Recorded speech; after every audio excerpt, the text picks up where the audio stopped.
menghapus mural, grafiti, itu di bulan Agustus, itu durhaka menurut saya. Sungguhnya mereka tidak menghapus mural, mereka sebenarnya lagi berperang melawan cinta. Gitu aja. Mereka tidak bisa meruntuhkan cinta, men. Ya terkesan seperti gambar presiden gitu kan. Beliau kan simbol tuh, simbol negara tuh. Represif itu adalah upaya terakhir. Tradisi seni kota ini saya mah sangat senang. Dulu saya zaman wali kota kan memberikan ruang-ruang, tiangnya Pasopati di mural, dinding di Siliwangi di mural, tidak masalah, kira-kira begitu.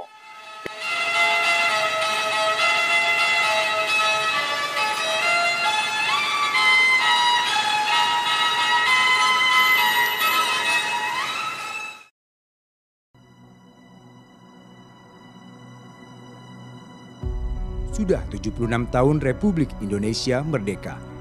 Berkat para pejuang mengangkat senjata, cendekiawan memutar otak, seniman mengibaskan kuasnya.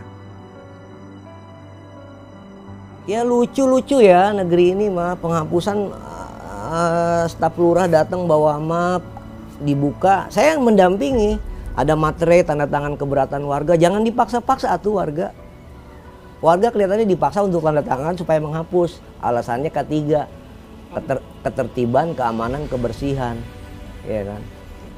Ya kalau lo mau undang-undang K3 diterapkan, ya no, yang jualan di atas trotoar terapin tuh juga, ya kan. No, yang jualan yang apa ya, haram-haram terapin juga tuh, tutup oleh Satpol misalkan gitu. Tapi iya ini kerdil gitu loh. Ya ada di Google lah, lihat ya. Saya males lagi menjelaskan. Ya di tembok semesta lah itu. Di tembok warga ya kan, yang memang sebelumnya udah banyak tulisan nggak jelas. Coret-coretan nggak jelas, diperbagus, dipercantik, diperestetis, diperelok. Dengan rayuan Pulau Kelapa, Indonesia Bahagia. Harusnya kan itu jadi galeri. Jadi museum warga untuk menyaksikan foto selfie habis makan seblak. Banyak kok di komen-komen Instagram. Ya baru gue mau foto. Habis belanja seblak di situ, udah dihapus. Nggak ada yang kontra kok. Ya. Itu kan demokrasi tuh kalau lihat warga tuh. Warga menyampaikan pendapatnya di situ. Bukannya buzzer gitu loh, bukan akun robot, nyata gitu. Iya warga, terusin Om, terusin Bang Ede, udah ngopi belum? Belum, ya kan. Mau anggur nggak? Oh gue nggak anggur, gue wedang ya kan, gitu ya. Gitu. Iya, beli rokok nggak? Enggak, gue nggak ngerokok, gue ngebako ya gitu. Nggak ada perasaan, nggak kecewa ya. Sungguhnya mereka tidak menghapus mural, mereka sebenarnya lagi berperang melawan cinta. Gitu aja. Ya. Mereka tidak bisa meruntuhkan cinta, men.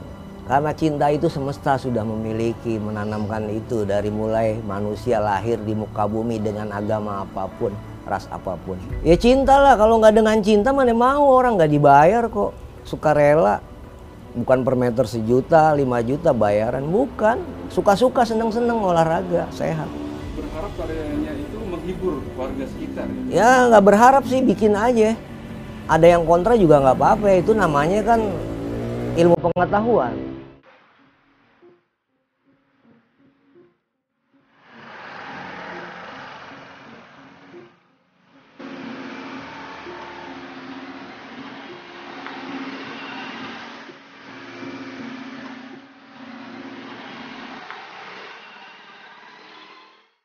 Ya pada kalau nggak kurang tanggal 20 kalau tidak salah itu pagi-pagi ada warga saya datang ke rumah bahwa melaporkan di temboknya itu kaget ada lukisan mural namanya.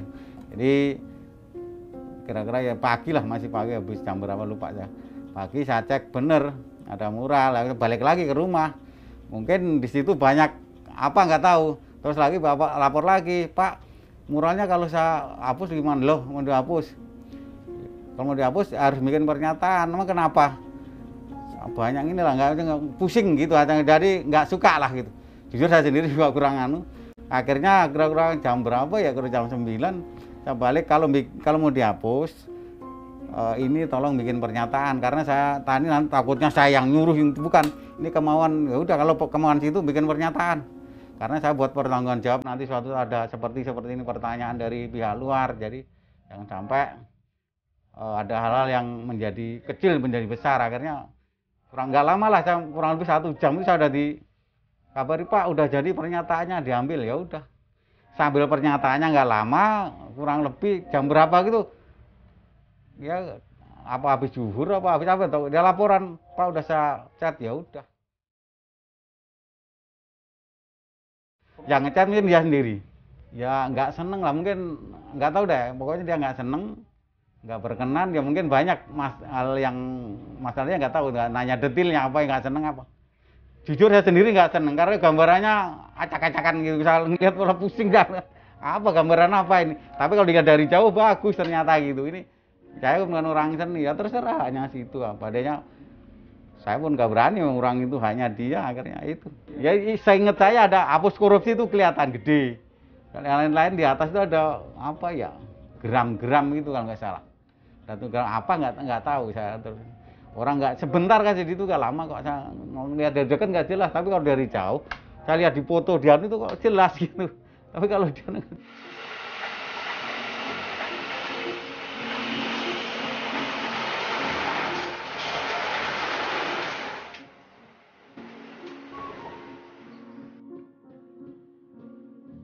Edi ini judulnya Telemovement. Geram. Asik. Yang Telemovement apa nih? Geram. Geram.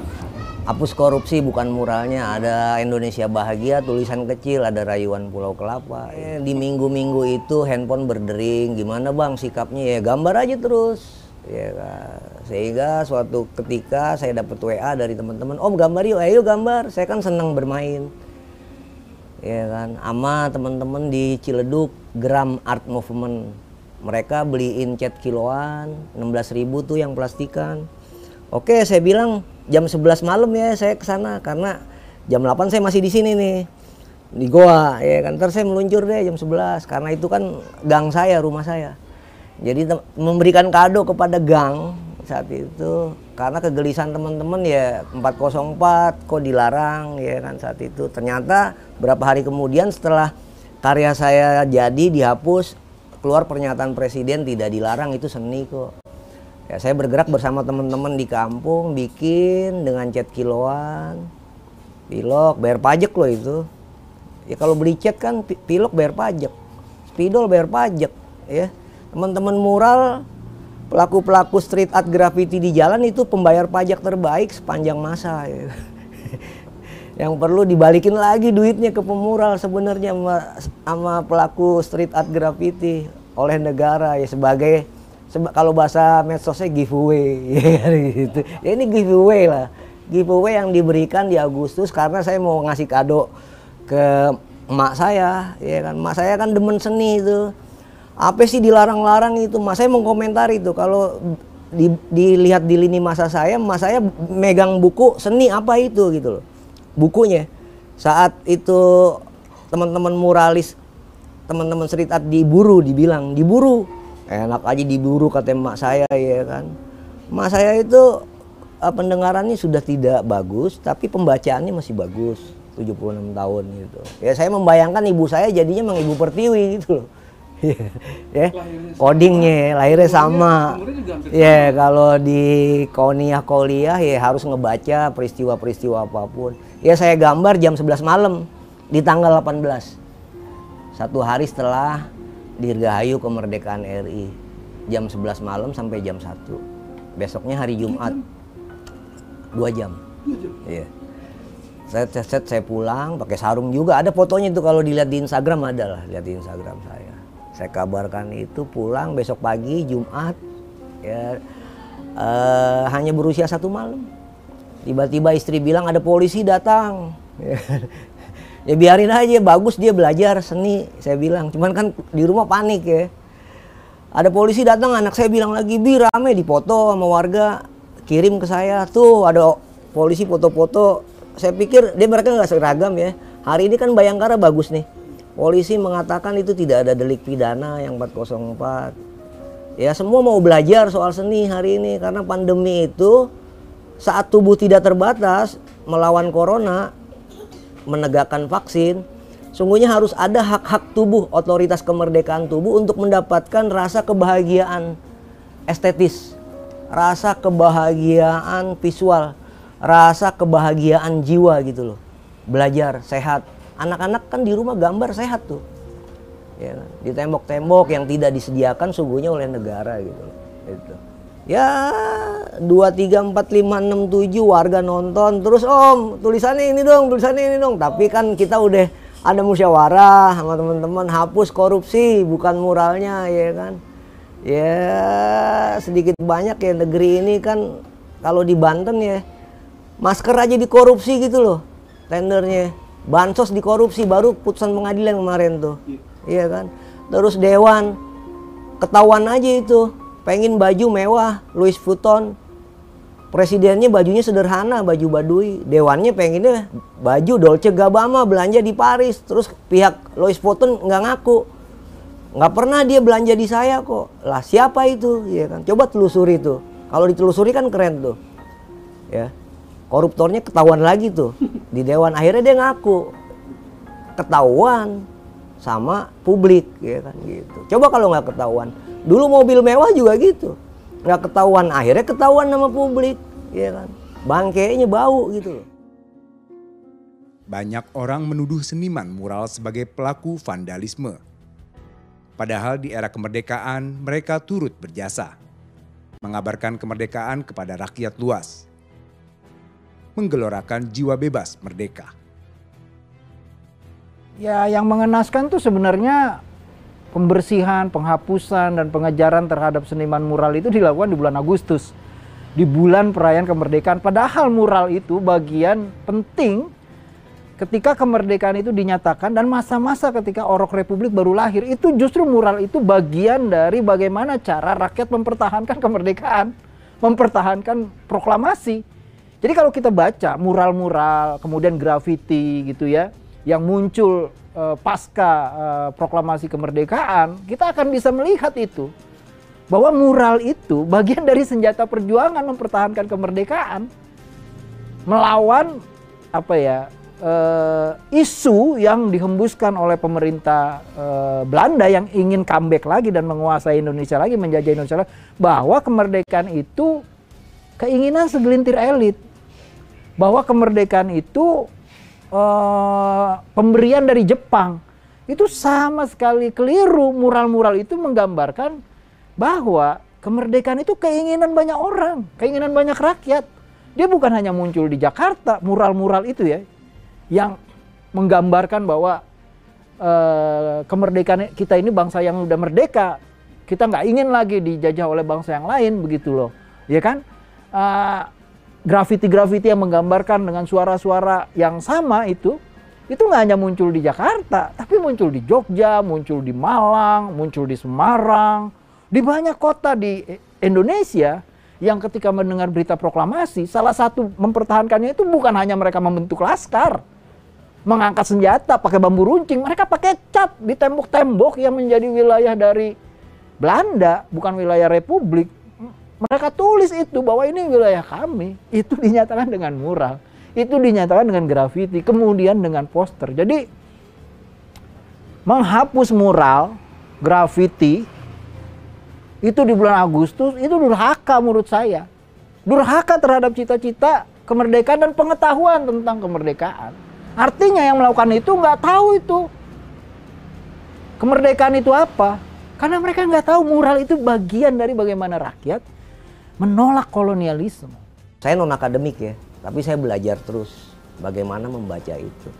Zaman purba orang menggambar di goa-goa dengan batu, babi, doa-doa, mantra yang tidak dimengerti saat ini, sehingga adalah ada ilmu arkeologi. Bagaimana sih itu maksudnya? 1944 di Tangerang ditemukan mural tertua juga, gitu loh.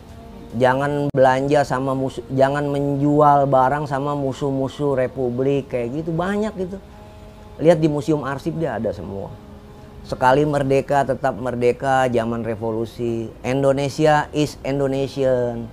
Holopis kuntul baris, ya kan? Gitu. Sekali merdeka tetap merdeka, merdeka atau mati di kereta-kereta. Bukan pakai cat akrilik yang bagus saat itu.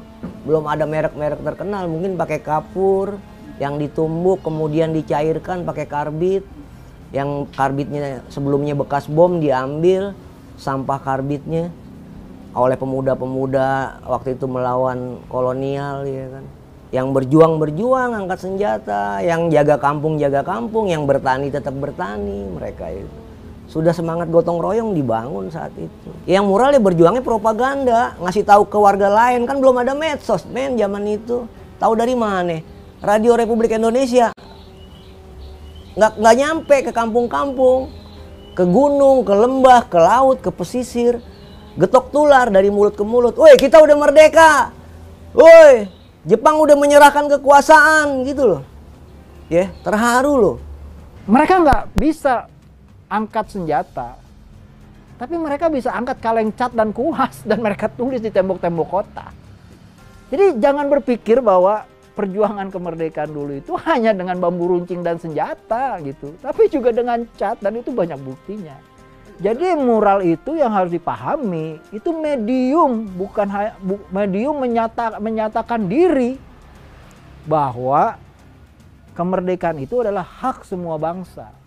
Karena itu bicara mural dalam konteks sejarah Indonesia itu sama dengan kita bicara tentang sekitar proklamasi. Jadi kalau kita misalnya di hari kemerdekaan memerangi mural, ya sama aja kita memerangi nilai kemerdekaan kita sendiri. Itu yang menyedihkan. Di bulan kemerdekaan memerangi mural, dan mural itu dalam konteks sejarah kemerdekaan memiliki posisi penting sebagai alat perjuangan. Pernyataan mural hari ini dan pernyataan mural di masa lalu itu kan sama-sama cetusan hati nurani dari masyarakat. Simbolisasi dari kegelisahan mereka. Apa ada mural itu yang tidak jujur? Tidak, semuanya jujur menyatakan. Mereka merespon keadaan, dan itu yang mereka bisa lakukan. Mereka ekspresikan dalam bentuk mural. Nggak ada itu mural di tahun 45 yang dibilang ditunggangi, nggak ada. Oh ya, mural itu buat rakyat. Murni dari rakyat, ya seperti mural-mural hari ini juga. Itu harus dilihat bukan hanya sebagai karya seni, tapi itu jeritan nurani. Itu yang harus dimengerti, itu jeritan nurani rakyat yang mereka udah nggak bisa ngomong melalui DPR, melalui MPR, melalui DPD, melalui institusi-institusi lembaga-lembaga pemerintahan atau Komnas HAM atau yang lain, nggak bisa lagi mewakili mereka, dianggap mereka nggak punya wakil. Ada yang mereka cetuskan sendiri di tembok-tembok kota. Agar apa? Agar orang membaca, agar orang ngeh. Kalau orang kemudian merasa bahwa mural itu mengganggu, artinya kalau istilah Rendra, dia memiliki rosorisi, perasaan yang bersalah begitu. Perasaan rosorisi itu didorong oleh sifat deksuro, atau istilah dalam Jawa itu sifat yang tidak baik atau buruk begitu. Ya fenomena dihapuskan mural-mural itu kan sama juga dengan Belanda yang dulu merazia mural-mural di tahun 45 sampai 50. Itu juga dirazia mural-muralnya itu. Jadi ketika mural-mural sekarang itu dirazia di bulan Agustus, ya itu yang menyedihkan. Kita jadi melihat fenomena bagaimana sejarah berulang gitu. Tapi Belandanya kepalanya hitam.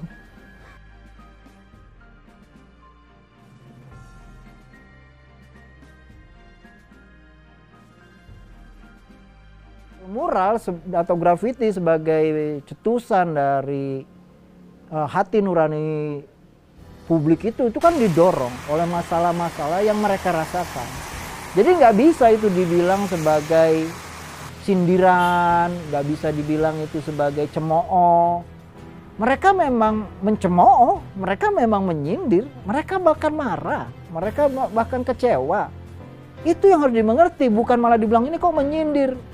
Itu jadi kekuasaan Jawa, itu jadi keraton Jawa, seolah-olah tuh orang elok gitu. Enggak, sebagai republik itu sesuatu yang sah karena mereka sedang marah. Karena apa? Karena seluruh sistem itu nggak mampu mewakili suara mereka. Makanya muncul mural-mural itu, makanya muncul grafiti-grafiti itu. Jadi memang itu cara mereka mengekspresikan. Itu cara terakhir sebelum mereka meledak.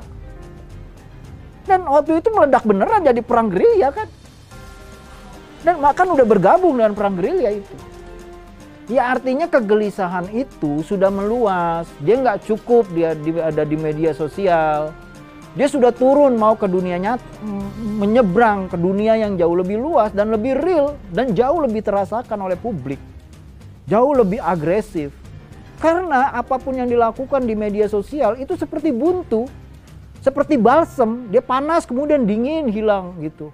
Sekarang mereka coba dengan cara yang lain. Nah itu menurut saya alarm sebenarnya. Kekuasaan itu harus insaf gitu. Itu kayak kode keras yang diberikan oleh publik begitu.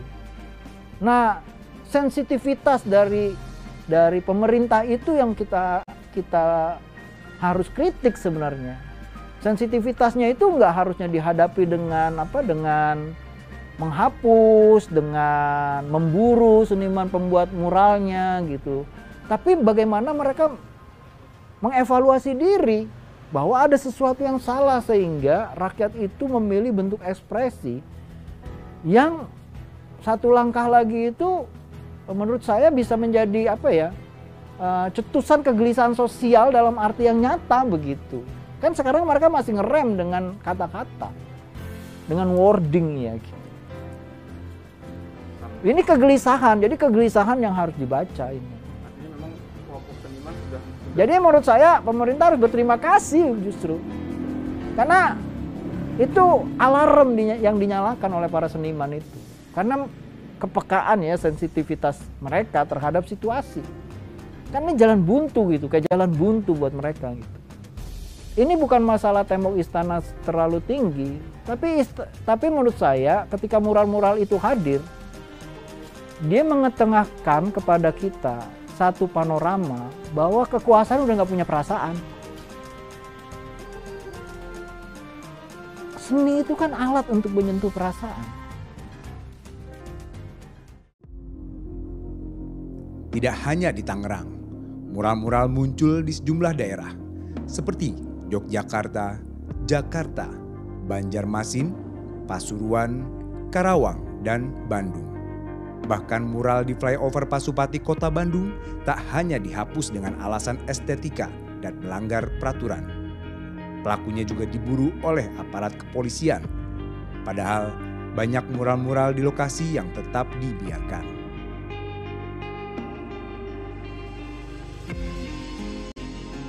Terkait dengan khususnya minggu kemarin kalau tidak salah ya, minggu kemarin itu ada aktivitas kegiatan ya, seperti mural tadi. Sebetulnya bukan mural saja, mural dan vandalisme ya, vandalisme itu.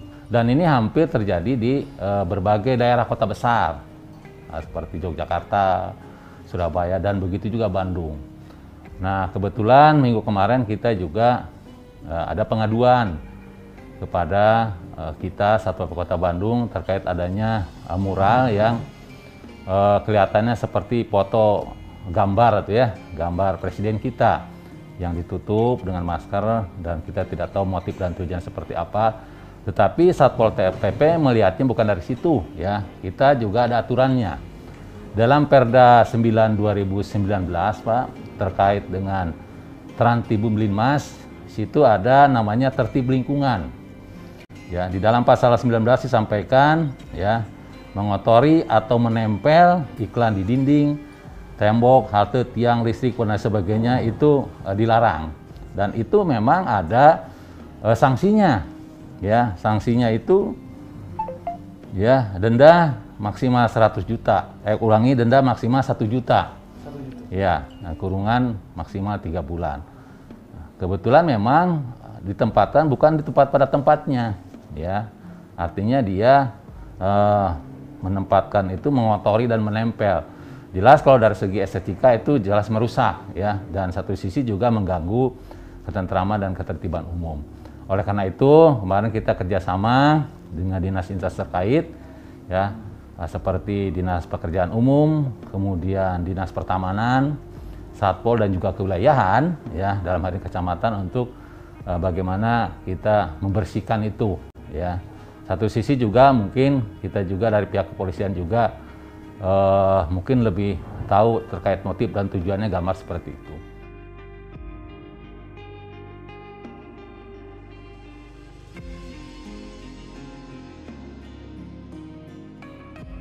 Jadi tempat-tempat itu memang tempat yang tidak boleh dilakukan kegiatan-kegiatan seperti itu, ya, seperti mural dan sebagainya, vandalisme. Sampaikan tadi ada di Jalan Braga, Asia Afrika, kemudian Jalan Otista itu ada juga Braga, jadi 3 tempat itu tuh. Yang terakhir kemarin yang itu yang di depan flyover Pasopati, ya, depan Gasibu di situ, daerah situ. Apalagi tempat-tempat yang diwaspadai itu tempat yang ada flyovernya, nah, itu yang diantisipasi itu. Dan jalur-jalur itu memang ada jalur-jalur yang menjadi favorit tuh, ya. Jadi Jalan Juanda, Jalan Asia Afrika, ya, itu jalur-jalur favorit tuh. Jalan Juanda, Jalan Asia Afrika, jalan-jalan protokol seperti itu, ya. Kemudian Ciamplas, kemudian Setiabudi, yang banyak memang jalurnya di jalan ini Asia Afrika. Oleh karena itu juga dalam hal ini juga saya ingin mengingatkan juga bahwa melaksanakan kegiatan itu juga harus ada tempatnya, ya, ada tempatnya. Ya, seperti foto-foto kemarin tuh, ada foto Pak Presiden, beliau kan simbol tuh, simbol negara tuh. Orang juga tahu siapa beliau itu kan. Nah, itulah yang ditindaklanjuti oleh kepolisian. Ya, sejauh mana itu tujuannya apa, maksudnya apa, dan lain sebagainya. Itu yang sekarang diadakan penyelidikan oleh pihak kepolisian. Sebenarnya sebelum waktu itu ya sudah ada, dari kemarin-kemarin juga sudah ada. Nah, cuman yang booming ini karena ini aja ada mural gambar beliau itu, ya terkesan seperti gambar presiden gitu kan. Yang sebelumnya sudah ada juga, ya sebelumnya juga ada. Tapi yang sifatnya yang tidak seperti itu. Ini kan kesannya seperti penghinaan nih. Yang lainnya gambar-gambar yang tidak pantas gitu, yang tidak pantas dan tidak perlu dilakukan lah seperti itu oleh. Karena saya itu cukup besar itu, bisa ya kalau panjangnya dari kiri ke kanan itu lebih 5 meter. 5 meter? Iya, gambar beliau memang sedikit, tapi kan yang lain-lainnya tuh, ya. Tingginya hampir ya 2-3 meteran lah.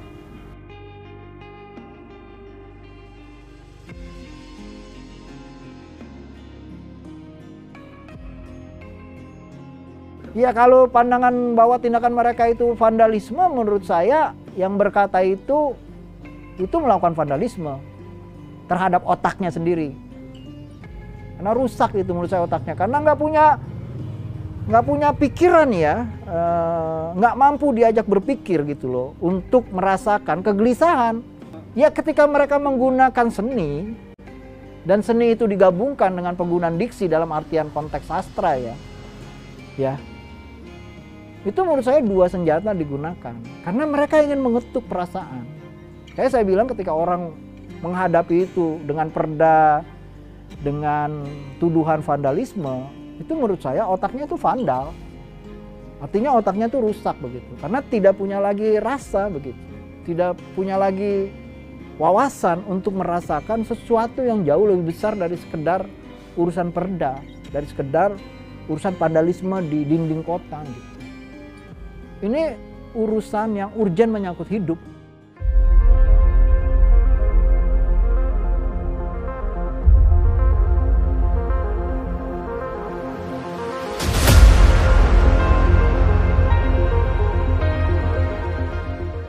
Mural itu keasikan anak manusia yang mengolahragakan tangannya, jiwanya, pikirannya, rasanya, tubuhnya untuk bergerak, mengolah jiwa. Boleh tahu apa yang dilakukan anak-anak kecil saat di rumah? Waktu semua kecil mencoret-coret tembok. Ada orang tua yang melarang, ada yang tidak, ada yang dibilang, jangan. Padahal sungguhnya menurut Picasso, mereka adalah maestro. Ya. Menurut Al-Quran, menurut Islam, kulu mauludin yuladu alal fitrah. Setiap anak yang lahir dalam keadaan fitrah. Fitrahnya merdeka, ingin berbuat sesuatu, bermain gitu. Itu mural.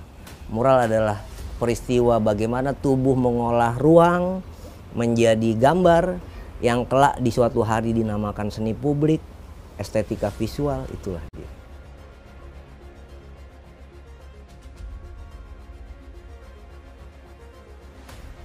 Barangkali saya punya tanggung jawab terhadap tubuh saya untuk mendedahkan peristiwa apa saja yang terkoneksi dengan peristiwa yang universal. Karena jiwa manusia itu sungguhnya seperti Indonesia Raya, bangunlah jiwanya, bangunlah raganya. Ya, tubuh saya barangkali yang kecil ini, yang tak berarti apa-apa, bila bekerja sama dengan ekosistem, lingkungan semesta, bisa mengabarkan sesuatu, kabar gembira. Ya mungkin dulu namanya bukan mural, ya kelak di kemudian hari akademisi atau bahasa Indonesia menamakan itu mural, grafiti. Dulu mungkin propaganda ya. Penyampaian pesan atau Penyampaian pesan, risalah. Risalah nih bang, udah merdeka, sampein ke Pak Kades, kepala dusun, Jakarta udah merdeka.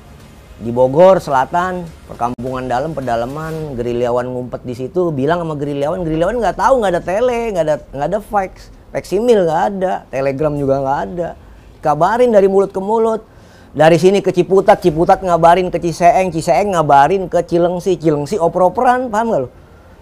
Merpati Pos juga kan sulit juga, ya kan? Oper-operan, oper nih estafet.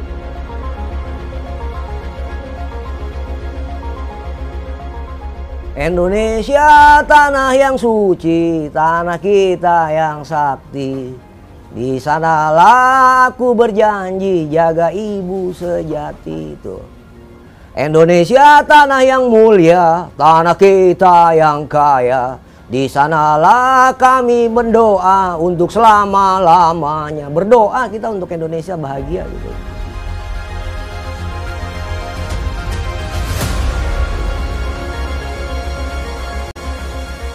Bagi negara kritik apa sih? Kritik itu ilmu pengetahuan kalau bagi teman-teman seni di kampus, akademik, di jalanan kah? Kritik itu ilmu pengetahuan. Kalau saya yang hilaf manusia ini harus didampingi dengan tawasobil hak, tawasobi sobri, gitu loh. Ya. Kritik itu adalah pengetahuan yang dibangun dari bawah untuk disampaikan kepada publik ya. Walaupun hakikatnya sebenarnya gambarnya bukan kritik, biasa aja itu mah. Ya cara menyikapinya santai-santai aja, rileks. Ayo loh dengan ilmu pengetahuan. Budaya kritik itu ada dari zaman purba. Tuhan aja boleh dikritik kok. Allah. Hei Tuhan, kata Iwan Fals, adakah kau bosan? Kau dengar jerit umatmu ya. Ebit, mungkin Tuhan mulai bosan. Pink Floyd, Sex Pistols, Rolling Stone, Ismail Marzuki. Tanah airku Indonesia, negeri elo amat ku cinta. Tanah tumpah darahku yang mulia. Gue pengennya negeri ini kayak gitu loh. Melambai-lambai nyur di pantai, tapi enggak, sekarang reklamasi pantai. Iya, itu kritik Ismail Marzuki loh zaman itu. Kritik buat yang sekarang. Jangan alergi. Ambilkan bulan bu, ambilkan bulan. Bisa nggak bulan diambil? Itu kan pendekatan imajiner yang didedahkan kepada anak usia gue. Sekarang masih dapat nggak? Iya kan? Di balik bulan cemerlang cahayanya sampai ke bintang, ambilkan bulan. Emak gue suruh ngambil bulan. Nyampe nggak? Ya nyampe secara imajiner. Ilmu pengetahuan begitu.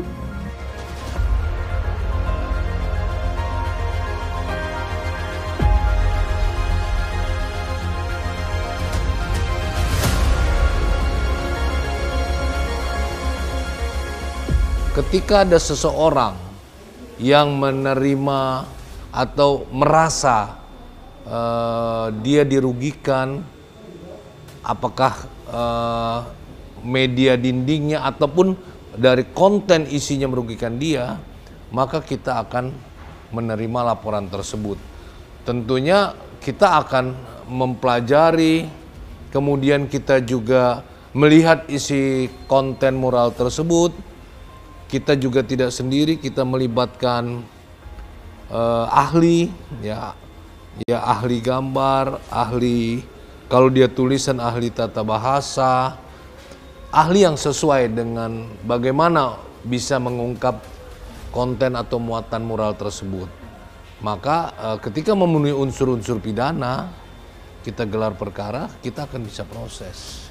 Mungkin beberapa orang berpendapat, katakanlah pemerintah tidak mau dikritik gitu kan. Tapi bisa jadi pemerintah tersebut bukan melihat kritiknya, tapi tulisan-tulisan ataupun coretan itu membuat yang tadinya indah menjadi berkurang gitu. Sehingga ya dikembalikan ke semula, bukan dihapus. Kalau kita tidak melihat seni atau tidaknya, kita melihat aturan saja, ya, aturan perda. Kalau di dalam perda itu dilarang ya menempel, mengotori dinding yang bukan pada tempatnya, berarti kan itu tidak boleh. Kita tidak melihat di sini atau apanya. Dan dari segi estetika tentu saja tidak bagus itu kalau melihat itu.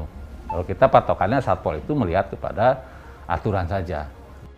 Soal mural saya kira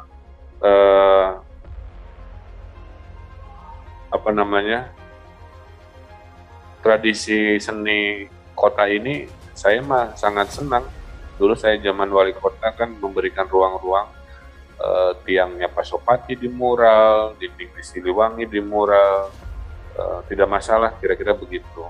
Tinggal kita menyepakati secara etika budaya, batas-batasnya saja, ya, selama memenuhi kearifan lokal, etika yang disepakati, saya kira nggak ada masalah. Memang terjadi perdebatan apakah mural kritik ini boleh atau tidak boleh. Saya kira media bisa menarasikan, mewacanakan, mendiskusikan. Bagi saya ini bagian dari dialog. Jangan-jangan karena kita jarang dialog, mungkin Kang Faiz mungkin didiskusikan lah, coba mural dan kritik politik, undang semua seniman sampai akhirnya ketemu kesepakatannya di mana definisi kritik yang baik atau tidak. Saya kira ini masalah kesepakatan budaya ya. Kalau saya pribadi mah nggak ada masalah, bahkan saya sering memfasilitasi.